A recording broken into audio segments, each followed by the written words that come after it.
Good morning, everyone. The Canadian Constitution is, well, toothless? I don't know. The Constitution Act 1982 says that everyone has the following fundamental freedoms: the freedom of conscience and religion, B, freedom of thought, belief, opinion, and expression, including freedom of the press and other media of communication. Oh, if you get a license. Yeah, if you get a license, you could do that. If you get a license, you have freedom. Provided you have a license, you can tell people what you think.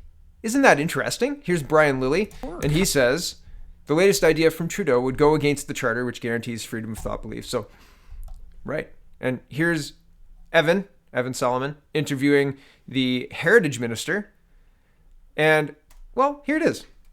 How are you going to regulate websites? How are you going to register all that? Do you buy these recommendations?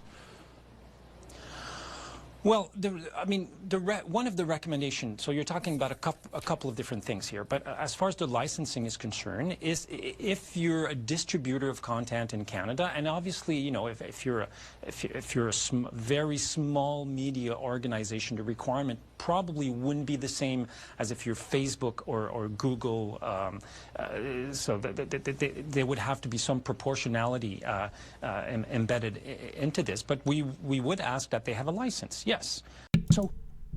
So to give your opinion, you need to have a license. And what happens when the government doesn't want you to have a license? What happens then?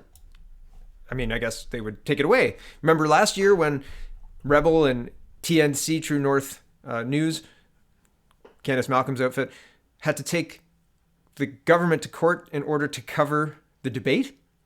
Right? Is that where we're going with this? Because it seems that's exactly where we're going with this. Right? Here is the heritage minister.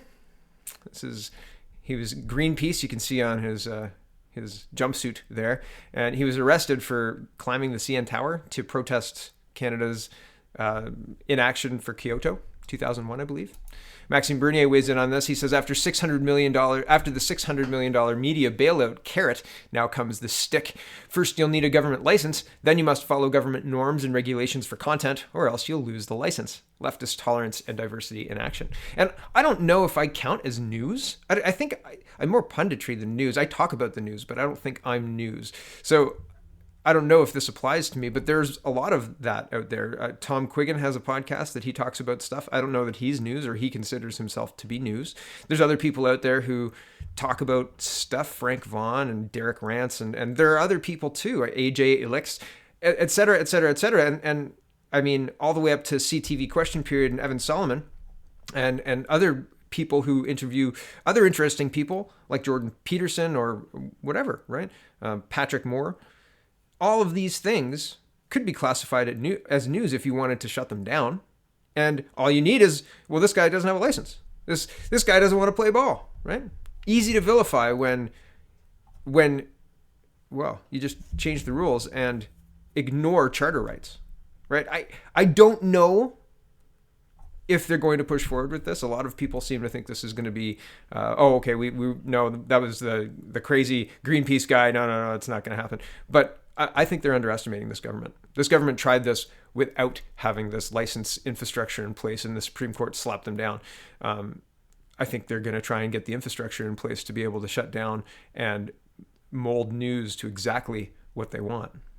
Speaking of, the 2019 novel coronavirus, 2019 NCOV, hasn't been updated in Ontario since January 31st at 10:30 a.m. Doesn't that seem weird? Doesn't that seem strange? Again, I don't see myself as news. This is public information, and I'm just talking about it. But this is the most up-to-date website, and it hasn't been updated since... Oh, it was just updated. Ha! Right then. Right now. So there are 29 cases currently under investigation and only 3 confirmed. 17 cases were previous and whatever. But I'm glad there was an update. That makes me happy. That's the reason I refreshed it, because before I looked, it wasn't 10:30. So here it is. And they're evacuating people from Wuhan still, but they don't have the clearance yet. So this is City TV News reporting. Canadian evacuees arriving from China to be quarantined at CFB Trenton. Canadian evacuees from the Chinese province afflicted with the novel coronavirus will be quarantined for 2 weeks upon their arrival at an Ontario military base, the government announced Sunday night. But Ottawa did not provide a timeline for when they'll arrive from the lockdown city of Wuhan, saying it's still awaiting final approval from Chinese authorities. Their plane will land at Canadian Forces Base Trenton. To protect the health and safety of Canadians, both those who are coming to and those already in Canada, the returning individuals will undergo a thorough health screening before boarding, during the flight, and upon arrival at CFB Trenton, Ontario, said a statement from Global Affairs Canada. All other returning Canadians, including staff and flight crew, will remain at CFB Trenton for 14 days for further medical assessment and observation and be provided with all the necessary medical and other supports as needed to ensure the health and safety of all Canadians. So, interesting, scrolling down, the number of Canadians who want to flee the Chinese province afflicted by the virus climbed to 325 on Sunday. Previously, it was 195. Global Affairs Canada provided the updated figure on Sunday as the world saw its first case of a person dying from the new coronavirus outside of China, a 44-year-old man in the Philippines. Quote, "This has been a rapidly evolving situation and the number of Canadians asking for assistance is quickly changing," said a statement from the department. Global Affairs Canada said government officials and military personnel are currently en route to Hanoi, Vietnam, and in the process of obtaining visas from the Chinese government to enter Wuhan. I was going to say Wuhan. Anyway, I don't know which way is the right way to say it. Carrying on. It said the government has chartered a plane to land in Hanoi and then head to Wuhan, where airspace is currently closed once it gets approval from the Chinese government. But there were no indications Sunday from Global Affairs about the status of that flight. The department was, however, telling people not to go to the airport unannounced because they will not be permitted to board the aircraft. Instead, they were told to contact its emergency watch and response center in Ottawa to make arrangements. Canada is consulting with the United States and Britain to ensure cooperation and sharing of best practices in this operation, the statement said. China says 361 have died on the mainland from the new virus, with an additional 2,829 new cases over the last 24 hours, bringing the Chinese total to 17,205.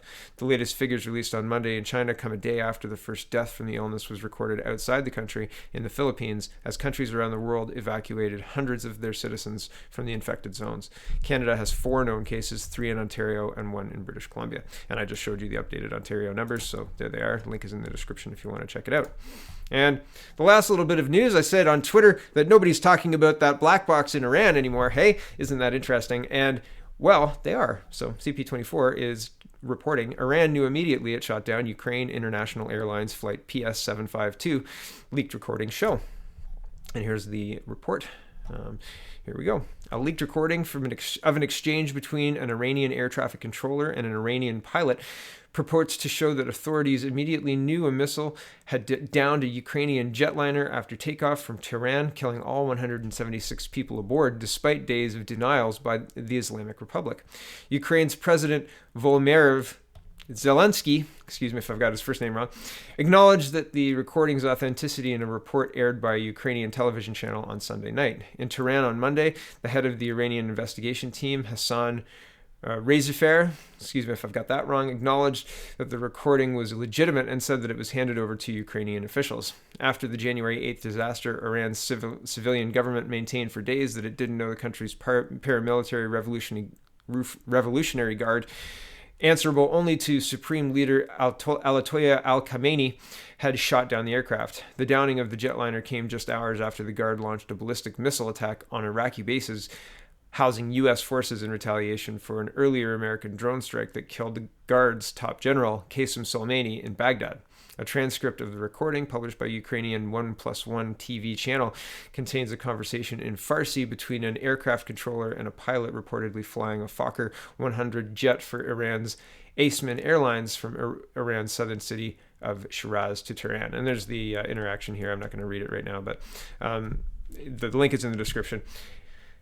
I scroll down. Ukraine's president repeated his demands to decode the plane's flight records in Kiev, something Iranian officials had promised last month, but later backtracked on. On Monday, Ukrainian investigators were to travel to Tehran to participate in the decoding effort, but Zelensky insisted on bringing the so-called black boxes back to Kiev. It's very important for us, he said.